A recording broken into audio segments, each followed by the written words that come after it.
we are yet again having a press briefing that comes as a result of extensive consultations between our Kenya Kwanza teams in Kisii County, which has resulted in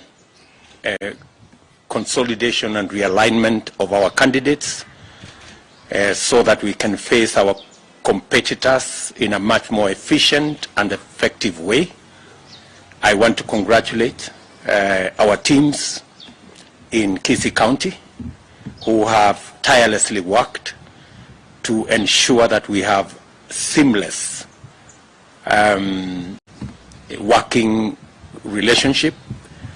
between the different parties in our Kenya Kwanza team. I want to specifically thank the party leader of ANC, the Ruto Musalia Mudavadi, for providing leadership in this consensus process. The Honorable Ezekiel Machogu, who is our governor candidate in Kisii, now being joined by Charles Matoke, who was the ANC governor candidate in Kisii, who has graciously accepted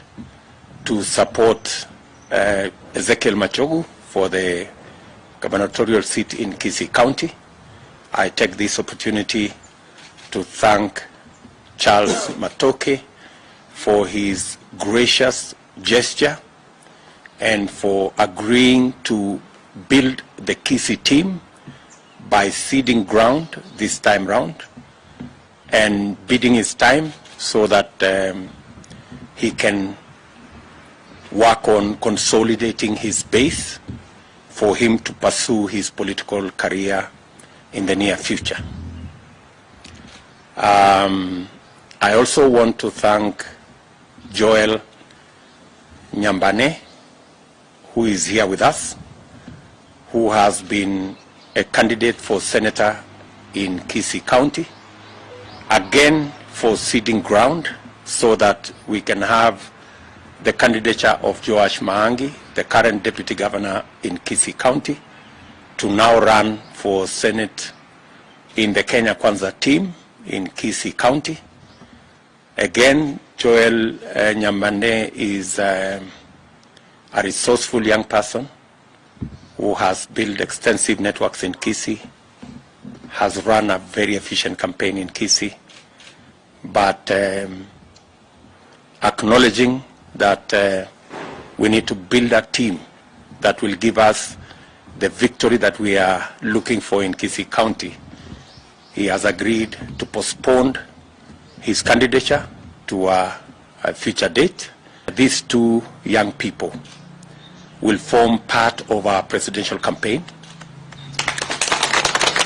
We have congratulated them that their ceding ground this time round is actually a show of strength, that they can defer their candidature to a future date. I want to assure these two young people that we will keep our word in making sure that we nurture them, we mentor them into being better future leaders for not just Kisii, but for our country. It is in the spirit of building a team that they have made the concessions that they have made.